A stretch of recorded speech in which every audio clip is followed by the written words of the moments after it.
Ok, muchachos, continuamos, ¿verdad? Ya vimos un poquito de movimiento curvilíneo, las coordenadas generales, ¿verdad? Generalidades. Ahora vamos a hablar un poquito o de un caso particular de movimiento rectilíneo que es movimiento de proyectiles, ¿verdad?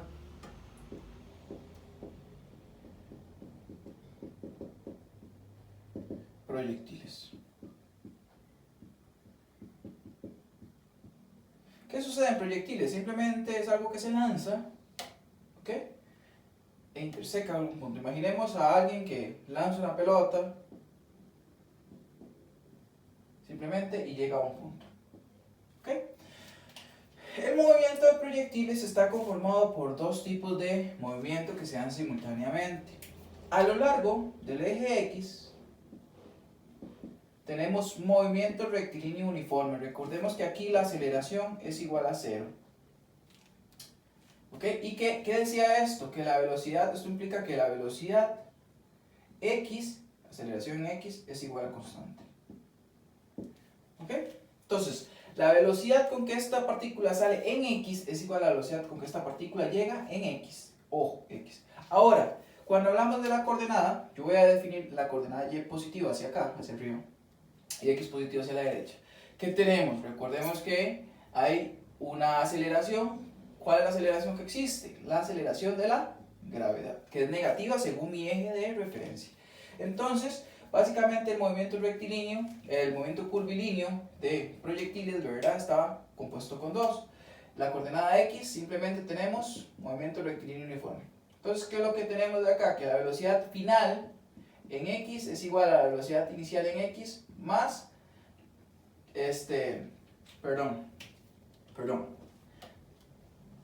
acá sería nada más con movimiento rectilíneo, sería X final es igual a X inicial más la velocidad en X sub 0 inicial por el tiempo. Recordemos que la velocidad tanto inicial como final en X es exactamente la misma. Ahora en Y tenemos movimiento rectilíneo uniformemente acelerado. ¿Okay? ¿Cuáles ecuaciones? La velocidad final en Y es igual a la velocidad inicial en Y más la aceleración en este caso, que sería menos G por el tiempo. Importante, ese menos G es por mi sistema de referencia. Ecuación 1. La ecuación 2 que teníamos, Y2 es igual a Y1 más la velocidad en Y inicial por el tiempo menos un medio de la aceleración, que en este caso sería la gravedad, por el tiempo cuadrado. Recordemos.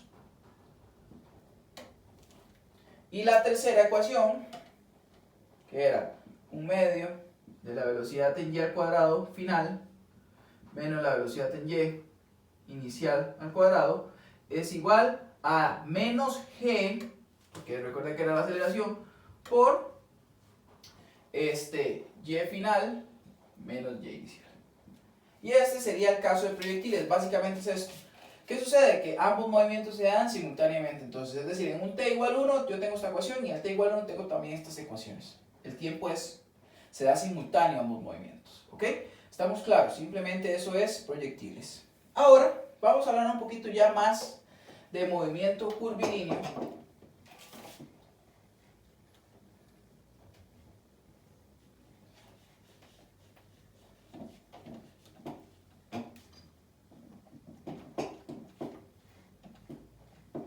Vamos a hablar de movimiento curvilíneo en componentes normales y tangenciales. Vamos a ver qué es eso. No se preocupen.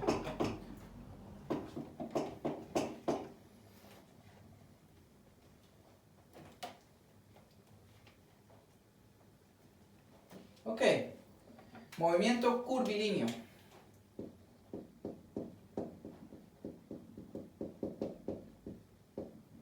Componentes normal y tangencial. Resulta ser que nosotros cuando tenemos una partícula, ¿verdad?, que sigue una trayectoria curva, ¿okay?, partícula 1, que se encuentra justamente en un radio, ¿verdad?, radio ρ, ¿okay?, se mueve durante esta trayectoria que tiene la misma curvatura a una posición 2, es la misma partícula, ¿okay?, con un mismo radio. Recordemos que por acá está delta R, ¿verdad? Que sería el cambio de radios. Entonces, cuando ustedes tienen una partícula que está girando o está en movimiento, una trayectoria curvilínea, vamos a tener varias condiciones y varias cosas importantes. Resulta ser que en una trayectoria curvilínea, la partícula que tiene un radio ρ, esa trayectoria, ubicado en O, ¿ok? Resulta ser que la velocidad siempre es tangencial. Siempre, la velocidad siempre es tangencial a la trayectoria y perpendicular al radio. Siempre, muchachos, que quede claro. Ahora, ¿qué otra cosa sabemos nosotros? Que la aceleración, ¿ok? Primero que todo, la aceleración también, esto es velocidades. ¿Qué pasa en una trayectoria curvilínea? En una trayectoria curvilínea, como igual, centro O, radio ρ, ¿ok? Vamos a tener, ojo, vamos a tener dos aceleraciones. Una aceleración tangencial, vean que es dirección tangencial o perpendicular al radio, y una aceleración normal. Esta aceleración centrípeta. ¿Ok? Ojo, vean que la aceleración sumando sus dos componentes no es tangente a la trayectoria. ¿Ok? Va a tener una componente que va a valer algo así. ¿Ok?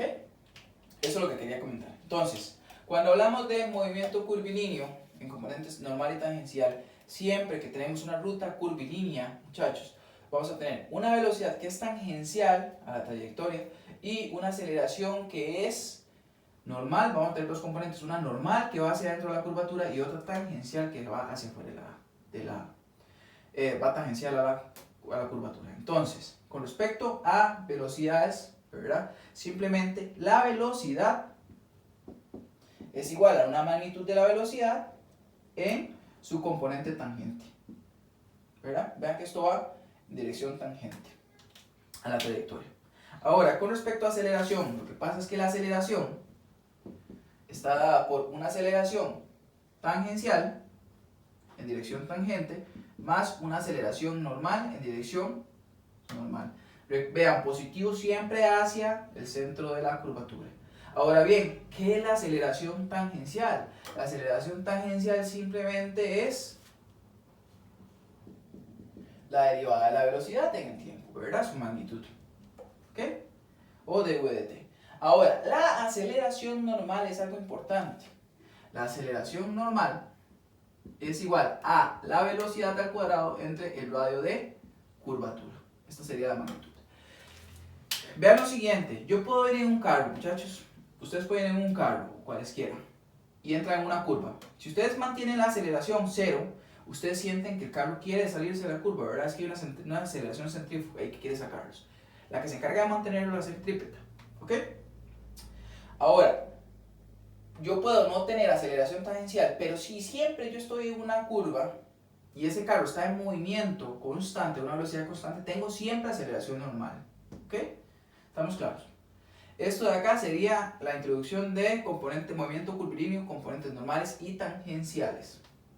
Ahora, el siguiente video, vamos a hablar un poquito de movimiento dependiente entre partículas. Continuando, habíamos quedado en movimiento dependiente absoluto de partículas. ¿En qué consiste esto? Bueno, muchachos, no es nada del otro mundo, simplemente es que yo tengo partículas que entre ellas están entrelazadas por alguna cuerda, algún elemento, que si yo muevo una, el otro movimiento se va a ver afectado. Entonces, por ejemplo, vamos a iniciar con un caso sencillo. Imaginemos que tenemos un elemento piramidal, por acá simplemente una poleita y un bloque M por acá, un MA y por acá otro bloque MB. Ok, ¿qué sucede? A ellos los voy a atar por un mecate. Ahora bien, bueno, ustedes me dicen, esto es dependiente. ¿Por qué? Si yo muevo MA, este cable es inextendible, es decir, no se deforma. Entonces, si yo muevo MA para acá, ¿qué va a hacer MB? A subir, ¿ok? Igual, si yo jalo MB, MA va a subir. Por eso se llama movimiento dependiente absoluto de partículas. ¿Cómo se hacen estos elementos? Bueno, resulta ser, muchachos, que como la cuerda es inextendible, o sea, no se deforma, la cuerda tiene una longitud constante, ¿verdad? Entonces, por ejemplo, yo sé que de toda esta longitud de la cuerda, desde acá hasta acá, es L, ¿cierto? Pero esa cuerda está unida o está compuesta por tramos, la puedo separar en tramos. Entonces, algo importante, siempre definimos un valor absoluto, ¿verdad? Un valor fijo. Voy a decir, perdón, este de acá a acá le voy a llamar XA. Este de acá a acá le voy a llamar XB. Son coordenadas. Defino un valor absoluto, una referencia. Puedo tener varias referencias, como en este caso. Tengo una referencia que es de acá hacia acá y otra de acá hacia acá. Lo importante es que la referencia no se mueva. Vean que esto no se va a mover, ¿verdad? Este bloque sí se va a mover. Ahora, ¿cómo nosotros conseguimos la longitud de la cuerda sumando XA y XB? La longitud de la cuerda es igual a que, vean, a este tramo XA más este arco de acá arriba, que le vamos a llamar C, más XB. Es importante recalcar, vean, por más que yo jale XB hacia este lado, este C siempre va a ser constante, ¿verdad? Esta superficie o este cable siempre va a estar en contacto esta superficie con la polea. Entonces es constante. Entonces, recomendación, pasen todas las constantes de un lado. Entonces L más C es una constante, es igual a XA más XB. ¿Ok? ¿Estamos claros con esto? Vean varias cosas. Eje de referencia, fijo, puedo tener varios ejes de referencia. El movimiento siempre, o XA, se pone positivo hacia la partícula, Movemos las constantes de un lado y las variables del otro. Ahora bien, recordemos qué pasa. Si yo derivo esta ecuación con respecto al tiempo, ¿qué voy a obtener yo? Velocidad. Entonces, esto como es constante, ¿qué va a pasar? Su derivada es 0. Entonces, 0 es igual a VA más VB. Vean que son magnitudes. Sin embargo, ellas tienen sentido. ¿Qué estamos diciendo nosotros acá? Que VA va en sentido de XA y VB va en sentido positivo si va a lo largo de XB. ¿Ok? Sin embargo, bueno, despejando esto de acá, vamos a tener que VB es igual a menos VA. ¿Qué significa esto? ¿Qué nos dice? Nos dice que si yo jalo VB para acá, VA va a ir en contra de su dirección. Vean eso. Si VB va a favor de su dirección, VA va a ir en contra de su dirección. Eso es lo que nos dice y es lógico. Yo jalo esto. Ahora bien, igual, si yo jalo XA hacia este lado, lo jalo con su dirección positiva, ¿qué va a pasar con VB? Va a ir en contra de su dirección. Eso es lo que quiere decir ese menos, para estar claros. Ahora, si yo vuelvo a derivar la velocidad con respecto al tiempo, ¿qué voy a obtener? 0 es igual a la aceleración de A más la aceleración de B. Y es igual, aceleración de B es igual a menos la aceleración de A. ¿Ok? Eso lo que nos dice es que son direcciones opuestas. Algo importante que muchas veces sucede en este tema, tengan cuidado con los menos. Si yo digo que XA va para este lado y XB va para arriba y ya yo le di la dirección, tengamos cuidado con esos menos, que no vayan a meter los demás en otras ecuaciones por aquello. ¿Ok? Esto es muy importante saber eso. ¿Ok? Esto sería movimiento dependiente absoluto entre partículas. Bastante sencillo el tema.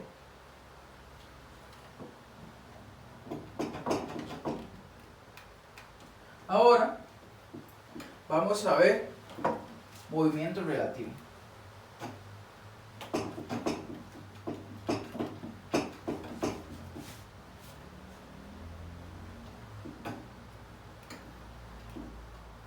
Y después vamos a hacer unos ejercicios de repaso. Ok, cuando hablamos de movimiento relativo,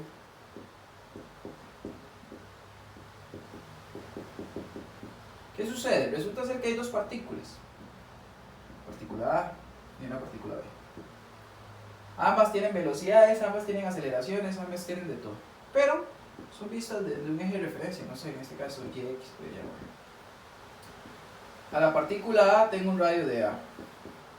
A la partícula de B tengo un radio de B. ¿Ok? Y resulta ser que entre A y B vamos a tener un radio que va desde B respecto de A. Resulta ser que el movimiento relativo es como yo puedo relacionar cómo se ven ellas unas con otras. Es decir, por ejemplo, un caso común. ¿Cuántas veces ustedes han ido en una presa y resulta ser que ustedes piensan que van hacia atrás en la presa? O están estacionados y resulta ser que ustedes sintieron que iban hacia atrás y no, fue que un carro se movió hacia adelante, ¿verdad? Entonces son movimientos relativos. O, veámoslo de otra manera, dos carros van a la misma velocidad, usted ve a un lado al otro y usted observa que ese carro no se está moviendo respecto a usted, ¿verdad? Pero ambos se están desplazando. O bien, dos vienen en sentidos contrarios, a velocidades de, no sé, 40 km por hora y el otro viene a 40 km por hora. Cuando usted vuelve a ver al lado, esos no van a ser 40 km por hora, van a ser 80 km por hora, pero es movimiento relativo. ¿Estamos claros? ¿En qué consiste el movimiento relativo? ¿Ok? Entonces, ¿cómo calculamos movimiento relativo? Simple. Vean que RB es la suma vectorial de RA más radio de B respecto de A. O también hay gente que lo expresa así. R de B respecto de A es igual a R de A, perdón, RB menos R de A. ¿Okay? Si nosotros derivamos eso con respecto al tiempo, ¿qué vamos a obtener? La velocidad de B respecto de A es igual a la velocidad de B menos la velocidad de A. Ahora, ¿qué pasa con aceleraciones? Exactamente igual. La aceleración de B respecto de A es igual a la aceleración de B menos la aceleración de A. Estas ecuacioncitas de acá las vamos a ver más adelante cuando entremos al capítulo de cinemática de un cuerpo rígido. Van a ser muy utilizados para abordajes. Ok, esto sería la definición de movimiento relativo, muchachos. Entonces ya hasta acá estaríamos con la teoría básica de cinemática de una partícula. Vamos a hacer 2 videos más, pero para ejercicios. ¿Estamos claros? Espero les haya